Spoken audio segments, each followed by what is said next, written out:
ನಮಸ್ಕಾರ ಸ್ನೇಹಿತರೆ, ನಮ್ಮ ಕೈತೋಟದಲ್ಲಿ ಬೆಳೆಸುವಂತಹ ಆಯುರ್ವೇದ ಮಹತ್ವವುಳ್ಳ ಗಿಡಗಳ ಬಗ್ಗೆ ನಾನು ಈಗಾಗಲೇ ಅನೇಕ ವಿಡಿಯೋಗಳಲ್ಲಿ ನಿಮಗೆ ತಿಳಿಸ್ಕೊಟ್ಟಿದ್ದೀನಿ.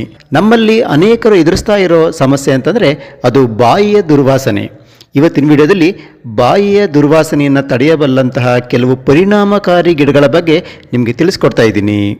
ಈ ಗಿಡಗಳ ಉತ್ಪನ್ನಗಳನ್ನು ಉಪಯೋಗಿಸಿ ನಿಮಿಷಗಳಲ್ಲಿ ನೀವು ಈ ಬಾಯಿಯ ದುರ್ವಾಸನೆಯ ಸಮಸ್ಯೆಯಿಂದ ಹೊರಬರಬಹುದು. ಇದನ್ನು ಉಪಯೋಗಿಸುವ ವಿಧಾನದ ಬಗ್ಗೆ ನಿಮಗೆ ವಿವರವಾಗಿ ತಿಳಿಸ್ಕೊಡ್ತೀನಿ. ಅಷ್ಟೇ ಅಲ್ಲ, ಇದನ್ನು ತಡೆಯೋದಕ್ಕೆ ಉಪಯೋಗಿಸುವಂತಹ ಸಾಧನಗಳ ಬಗ್ಗೆಯೂ ಇವತ್ತು ನಾನು ನಿಮಗೆ ತಿಳಿಸ್ಕೊಡ್ತಾ ಇದ್ದೀನಿ. ಈ ವಿಡಿಯೋವನ್ನು ಎಲ್ಲೂ ಸ್ಕಿಪ್ ಮಾಡದೆ ಕೊನೆವರೆಗೂ ನೋಡಿ.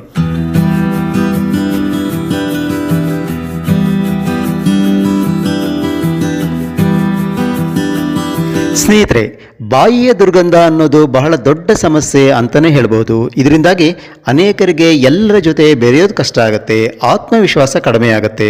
ಹಾಗಂತ ಈ ಸಮಸ್ಯೆಯನ್ನು ತಡೆಯೋದು ಕಷ್ಟ ಏನಲ್ಲ.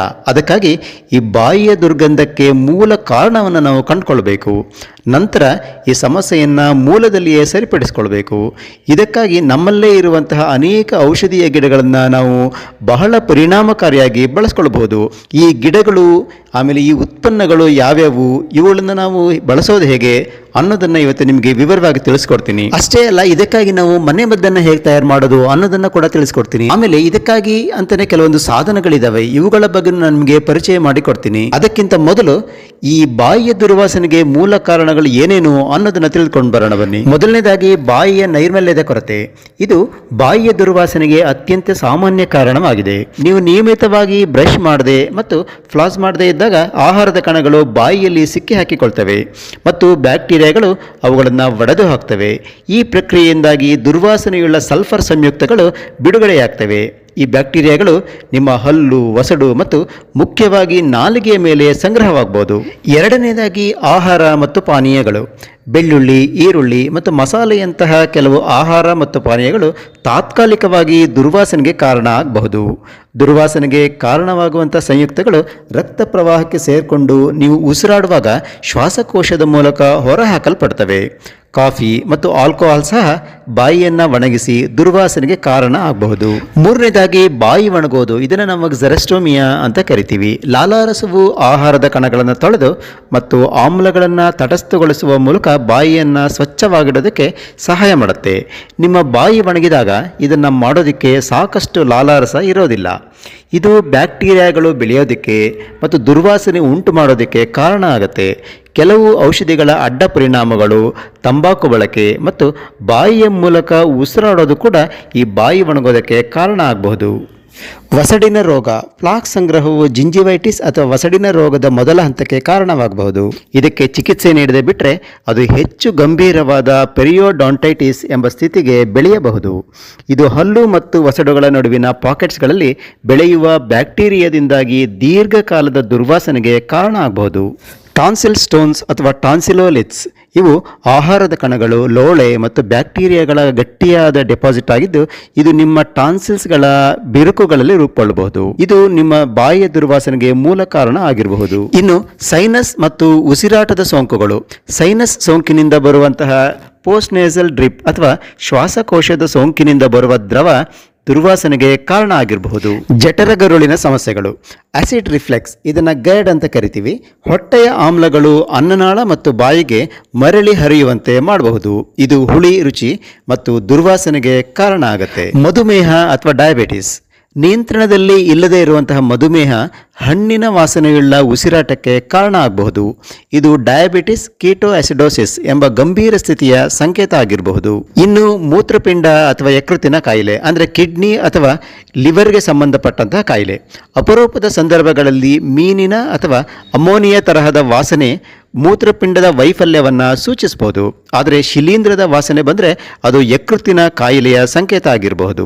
ಸ್ನೇಹಿತರೆ, ಈಗ ಈ ಬಾಯಿಯ ದುರ್ವಾಸನೆಯನ್ನು ತಡೆಯೋದಕ್ಕೆ ನಾವು ಮನೆಯಲ್ಲಿಯೇ ಮಾಡಬಹುದಾದ ಪರಿಹಾರಗಳು ಏನೇನು ಒಮ್ಮೆ ನೋಡ್ಕೊಂಡು ಬರೋಣ ಬನ್ನಿ. ಮೊದಲಿಗೆ ಓರಲ್ ಹೈಜೀನ್ ಅಂದರೆ ನಿಮ್ಮ ಬಾಯಿಯನ್ನು ಕ್ಲೀನಾಗಿ ಇಟ್ಕೊಳ್ಬೇಕು. ಇದು ಅತ್ಯಂತ ಪ್ರಮುಖ ಹಂತ ಆಗಿದೆ. ದಿನಕ್ಕೆ ಕನಿಷ್ಠ 2 ಬಾರಿ 2 ನಿಮಿಷಗಳ ಕಾಲ ಹಲ್ಲುಜ್ಕೊಳ್ಬೇಕು ಮತ್ತು ಆಹಾರದ ಕಣಗಳು ಮತ್ತು ಫ್ಲಾಕನ್ನು ತೆಗೆದುಹಾಕಲಿಕ್ಕೆ ಪ್ರತಿದಿನ ಫ್ಲಾಸ್ ಮಾಡಿ, ಆಮೇಲೆ ಬಾಯಿ ಮುಕ್ಕಳಿಸಿ. ಪ್ರತಿದಿನ ನಿಮ್ಮ ನಾಲಿಗೆಯನ್ನ ಸ್ವಚ್ಛಗೊಳಿಸಿ. ನಾಲಿಗೆ ಸ್ಕ್ರಾಪರ್ ಅಥವಾ ನಿಮ್ಮ ಹಲ್ಲುಜ್ಜುವ ಬ್ರಷ್ನ ಹಿಂಭಾಗದಲ್ಲಿರುವ ನಾಲಿಗೆ ಕ್ಲೀನರ್ನ ಬಳಸಿ ನಿಮ್ಮ ನಾಲಿಗೆಯ ಮೇಲೆ ವಾಸಿಸುವ ಬ್ಯಾಕ್ಟೀರಿಯಾಗಳನ್ನು ತೆಗೆದುಹಾಕಿ. ಸ್ನೇಹಿತರೆ, ನಿಮ್ಮ ಹಲ್ಲುಗಳನ್ನು ಕ್ಲೀನಾಗಿ ಇಟ್ಕೊಳ್ಳಿಕ್ಕೆ ಟೂತ್ ಬ್ರಷ್ ಅಲ್ಲದೆ ಇರುವಂಥ ಬೇರೆ ಕೆಲವೊಂದು ಸಾಧನಗಳನ್ನು ನಿಮಗೆ ಈಗ ಪರಿಚಯ ಮಾಡಿಕೊಡ್ತೀನಿ. ಇದು ನೋಡಿ, ಡೆಂಟಲ್ ಫ್ಲಾಸ್ ಅಂತೇಳಿ. ಅಂದರೆ ಹಲ್ಲುಗಳ ನಡುವೆ ಸಿಕ್ಕಿರುವಂಥ ಆಹಾರದ ಕಣಗಳನ್ನು ಈ ದಾರವನ್ನು ಬಳಸಿ ನೀವು ಹಲ್ಲನ್ನು ಕ್ಲೀನ್ ಮಾಡ್ಕೊಳ್ಬೋದು. ಆಮೇಲೆ ಇದು ಇಂಟರ್ ಡೆಂಟಲ್ ಬ್ರಷ್ ಅಂತ, ಇದು ಸಣ್ಣ ಸೈಜಿನ ಬ್ರಷ್ ಸಿಗುತ್ತೆ. ಇದರಿಂದ ಸಹ ನೀವು ಹಲ್ಲುಗಳ ನಡುವೆ ಸಿಕ್ಕಿರುವಂತಹ ಆಹಾರದ ಕಣಗಳನ್ನು ತೆಗಿಬಹುದು. ಆಮೇಲೆ ಈಗ ಡೆಂಟಲ್ ಫ್ಲೆಷರ್ ಅಥವಾ ವಾಟರ್ ಫ್ಲಾಸರ್ ಅಂತ ಕೂಡ ಸಿಗುತ್ತೆ. ಇದರಿಂದ ಫೋರ್ಸ್ ಆಗಿ ನೀರು ಈ ಜೆಟ್ ಮೂಲಕ ಹೊರಗಡೆ ಬರುತ್ತೆ. ಇದರಿಂದ ತುಂಬ ಎಫೆಕ್ಟಿವ್ ಆಗಿ ಆಹಾರದ ಕಣಗಳನ್ನು ನೀವು ಹೊರಗಡೆ ತೆಗಿಬಹುದು. ನೀವು ಮೌತ್ ವಾಶನ್ನು ಬಳಸ್ಬೋದು. ಆಂಟಿಸೆಪ್ಟಿಕ್ ಮೌತ್ ವಾಶ್ ದುರ್ವಾಸನೆಗೆ ಕಾರಣವಾಗುವಂಥ ಬ್ಯಾಕ್ಟೀರಿಯಾಗಳನ್ನು ಕೊಲ್ಲುತ್ತೆ. ಕ್ಲೋರ್ಹೆಕ್ಸಿಡೈನ್, ಜಿಂಕ್ ಅಥವಾ ಸೆಟಿಲ್ ಪಿರಿಡಿನಿಯಂ ಕ್ಲೋರೈಡ್ನಂತಹ ಪದಾರ್ಥಗಳನ್ನು ಹೊಂದಿರುವಂತಹ ಮೌತ್ ವಾಶನ್ನು ಸೆಲೆಕ್ಟ್ ಮಾಡ್ಕೊಳ್ಬಹುದು. ನೀವು ಹರ್ಬಲ್ ಮೌತ್ ವಾಶನ್ನು ಕೂಡ ಬಳಸಬಹುದು. ಬೆಚ್ಚಗಿನ ಉಪ್ಪು ನೀರಿನಿಂದ ಬಾಯಿ ಮುಕ್ಕಳಿಸೋದು ಅಥವಾ ಗಾರ್ಗಲ್ ಮಾಡೋದು ತುಂಬಾನೇ ಒಳ್ಳೆಯದು. ಇದರಿಂದ ಬ್ಯಾಕ್ಟೀರಿಯಾ ಬೆಳವಣಿಗೆಯನ್ನು ನಿಲ್ಲಿಸೋದಕ್ಕೆ ಸಹಾಯ ಆಗುತ್ತೆ. ಜೊತೆಗೆ ಉರಿಯೂತವನ್ನು ಕೂಡ ಇದು ಕಡಿಮೆ ಮಾಡುತ್ತೆ. ಆಮೇಲೆ ನಿಮ್ಮ ಬಾಯಿಯನ್ನು ತೇವವಾಗಿಡಲು ಮತ್ತು ಬ್ಯಾಕ್ಟೀರಿಯಾಗಳನ್ನು ತೊಳೆಯೋದಕ್ಕೆ ದಿನವಿಡೀ ಸಾಕಷ್ಟು ನೀರನ್ನು ಕುಡಿಯೋದು ಬಹಳನೇ ಮುಖ್ಯ. ಇದರಿಂದ ನಿಮ್ಮ ಬಾಯಿಯ ದುರ್ವಾಸನೆ ಸಾಕಷ್ಟು ಪ್ರಮಾಣದಲ್ಲಿ ಕಡಿಮೆ ಆಗುತ್ತೆ. ಆಮೇಲೆ ಈ ದುರ್ವಾಸನೆಯನ್ನ ಕಡಿಮೆ ಮಾಡೋದಕ್ಕೆ ಶುಗರ್ಲೆಸ್ ಚೂಯಿಂಗ್ ಗಮ್ ಅನ್ನ ಅಗಿಬಹುದು. ಚೂಯಿಂಗ್ ಗಮ್ ಅನ್ನ ಅಗಿಯೋದ್ರಿಂದ ಲಾಲಾರಸ ಉತ್ಪಾದನೆಯನ್ನ ಇದು ಉತ್ತೇಜಿಸುತ್ತೆ. ಇದು ನಿಮ್ಮ ಬಾಯಿಯನ್ನ ಸ್ವಚ್ಛಗೊಳಿಸೋದಕ್ಕೆ ಸಹಾಯ ಮಾಡುತ್ತೆ. ಕ್ಸೈಲಿಟಾಲ್ ಹೊಂದಿರುವಂತಹ ಚೂಯಿಂಗ್ ಗಮ್ ಅನ್ನ ಸೆಲೆಕ್ಟ್ ಮಾಡಿ, ಯಾಕಂದ್ರೆ ಅದು ದುರ್ವಾಸನೆಗೆ ಕಾರಣವಾಗುವಂತಹ ಬ್ಯಾಕ್ಟೀರಿಯಾಗಳನ್ನ ಎದುರಿಸೋದಕ್ಕೆ ಸಹಾಯ ಮಾಡುತ್ತೆ. ಸ್ನೇಹಿತರೆ, ನಿಮ್ಮ ಆಹಾರದ ಬಗ್ಗೆ ಗಮನವಿರಲಿ. ಬೆಳ್ಳುಳ್ಳಿ ಮತ್ತು ಈರುಳ್ಳಿಯಂತಹ ಬಲವಾದ ವಾಸನೆಯುಳ್ಳ ಆಹಾರಗಳನ್ನು ಕಡಿಮೆ ಮಾಡಿ. ಸೇಬು, ಸೆಲರಿ ಮತ್ತು ಕ್ಯಾರೆಟ್ಗಳಂತಹ ಗರಿಗರಿಯಾದ ಹಣ್ಣುಗಳು ಮತ್ತು ತರಕಾರಿಗಳನ್ನು ತಿನ್ನೋದು ಒಳ್ಳೆಯದು. ಯಾಕಂದರೆ ಇವು ನೈಸರ್ಗಿಕವಾಗಿ ಹಲ್ಲುಜ್ಜುವ ಬ್ರಷ್ಗಳಂತೆ ಕೆಲಸ ಮಾಡ್ತವೆ ಮತ್ತು ಬಾಯಿಯಲ್ಲಿ ಲಾಲಾರಸದ ಹರಿವನ್ನು ಹೆಚ್ಚು ಮಾಡ್ತವೆ. ಸ್ನೇಹಿತರೆ, ಯೋಗರ್ಟ್ ಸೇವನೆಯಿಂದಲೂ ದುರ್ಗಂಧವನ್ನು ತಡೆಯಬಹುದು. ಅದರಲ್ಲಿರುವಂತಹ ಲ್ಯಾಕ್ಟೋಬ್ಯಾಸಿಲಸ್ ಅಂಶ ಇದನ್ನು ನಿವಾರಿಸುತ್ತೆ. ಪ್ರತಿನಿತ್ಯ ಗ್ರೀನ್ ಟೀ ಸೇವಿಸುವುದರಿಂದ ಕೂಡ ಬಾಯಿಯ ದುರ್ವಾಸನೆಯನ್ನು ತಡೆಯಬಹುದು.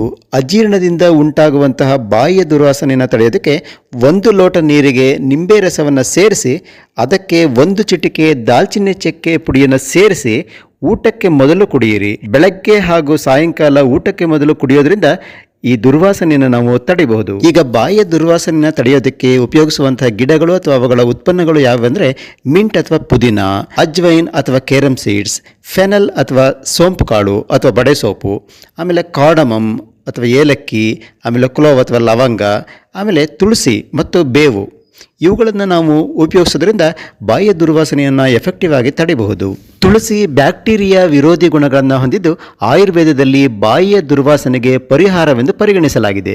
ತುಳಸಿಯ ಕಷಾಯ ತಯಾರಿಸಿ ಬಾಯಿ ಮುಕ್ಕಳಿಸೋದ್ರಿಂದ ಬಾಯಿಯ ದುರ್ವಾಸನೆ ಕಡಿಮೆಯಾಗತ್ತೆ.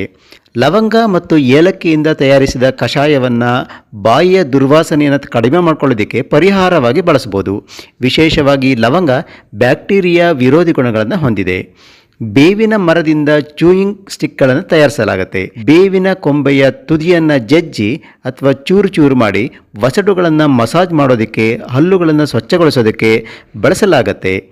ಇಷ್ಟೇ ಅಲ್ಲದೆ ದಾಳಿಂಬೆ ಹಣ್ಣಿನ ಸಿಪ್ಪೆಯ ಕಷಾಯವನ್ನು ಮಾಡಿ ಅಥವಾ ಪೇರಲೆ ಎಲೆಯ ಕಷಾಯವನ್ನು ಮಾಡಿ ಬಾಯಿ ಮುಕ್ಕಳಿಸೋದ್ರಿಂದ ಕೂಡ ಈ ಬಾಯಿಯ ದುರ್ಗಂಧವನ್ನು ನಾವು ತಡೆಯಬಹುದು. ಸ್ನೇಹಿತರೆ, ಈ ಬಾಯಿಯ ದುರ್ವಾಸನೆಯನ್ನು ತಡೆಯೋದಕ್ಕೆ ಮನೆಯಲ್ಲೇ ಮಾಡಬಹುದಾದ ಇನ್ನೂ ಕೆಲವೊಂದು ಮನೆ ಮದ್ದುಗಳು ಯಾವ್ಯಾವು ನೋಡೋಣ ಬನ್ನಿ. ಈಗ ನಾವು ಮನೆಯಲ್ಲೇ ಮೌತ್ ವಾಶನ್ನು ತಯಾರಿಸ್ಬೋದು. ಅದು ಬಹಳ ಸಿಂಪಲ್ ಆಗಿದೆ.